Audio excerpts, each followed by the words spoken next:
કવિ શ્રી દુલ્લા કાગને કોઈએ પૂછ્યું કે હજારો અક્ષરમાંથી આપને કયો અક્ષર પ્રિય લાગે છે? દુલ્લા કાગે જવાબ આપ્યો, કરોડો શબ્દમાંથી એક ફક્ત માં શબ્દ લઈ લો એટલે મારા માટે દુનિયાના કરોડે કરોડ શબ્દો નકામા છે. આખર એક જતા કરોડોના આખર કામના, પણ હું જ્યાં મોઢે બોલું માં ત્યાં તો મને કોઠે ટાઢક કાકડા. માં જનેતા માટે મારી પાસે કાંઈ શબ્દો નથી કે જેમાં એનો આભાર કરી શકું, એના કુટુંબ માટે એને કેટલું સહન કર્યું એવું વર્ણવી શકું.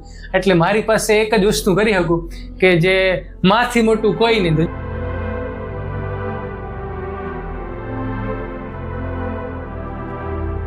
પપ્પાને બધ ભરીને કેવું બેઠો છું ને, અમે બેઠા છે, તમે ચિંતા ના કરો. પણ અમારા માટે ત્યારે ખૂબ અઘરો દિવસ હતા. ખૂબ અઘરા દિવસમાંથી અમે પસાર થઈ ને આજે મારા દીકરા સાથે હું અહીંયા બેઠી છું. તો આ લોકોનો ખૂબ ખૂબ આભાર. એક માના આંસુ નીકળ્યા ને માના આંસુથી મોટું દુનિયામાં કોઈ નથી. તો એક આ જ વસ્તુ છે કે પરિસ્થિતિ ગમે એવી હોય ને, જે તે સમયે જો આપણે હિંમત રાખીએ ને તો જ આપણે કોઈ પણ પરિસ્થિતિમાંથી બહાર આવી શકીએ. એટલે મારું તમને એ જ કહેવાનું છે કે આવી પરિસ્થિતિ તમારી જિંદગીમાં જો ક્યારે આવે ને તો જે તે પરિસ્થિતિમાં સાચી સલાહ મળે, માતાજી પરવાળાના આશીર્વાદ મળે અને આપણે એક સહનશક્તિ રાખવી પડશે. તો જ આપણે આવી મોટી પરિસ્થિતિમાં પણ બહાર નીકળી શકીએ. બરાબર?